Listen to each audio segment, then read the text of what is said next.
13-year-old wakes from coma, hears sister's screams and jumps into action. Heroes come in all shapes and sizes, ages and backgrounds. Oftentimes they are ordinary people called on with a moment's notice to step in and save a life. During these life-threatening incidences, they don't think of themselves, just about helping the person in danger.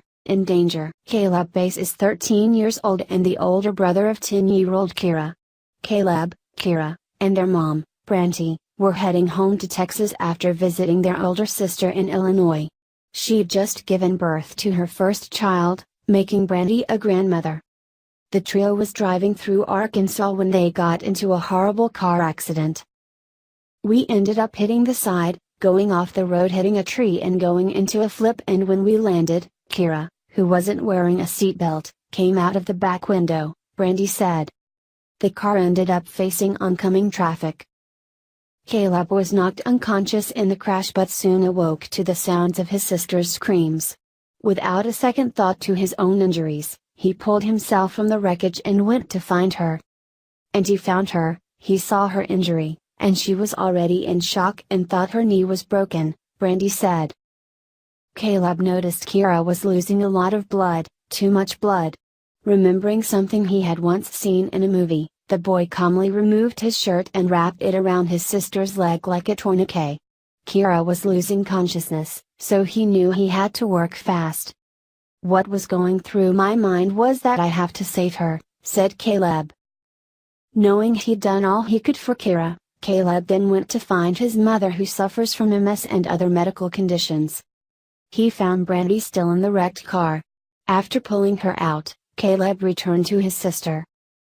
First responders credit the young man with saving his sister's life. If not intercepted by her brother's quick thinking, the size and location of Kira's wound along with the massive blood loss would have meant certain death. Caleb keeps telling everybody, "I am not a hero." And I keep telling him, "Yes you are, baby doll. You saved your sister's life. People are just telling you that you did that," said Branty. Kira was taken to another hospital that could better care for her wound, which had exposed her leg bone. Since the accident, she is doing much better, but the little girl will require physical therapy and her leg will need monitoring as it heals. Kira is now able to enjoy more time outdoors with her family and friends. She uses a walker to get around, but at least she's alive. I tell her, "It sucks that it happened. But we have to fight. It hurts. But you're alive," Brandy said.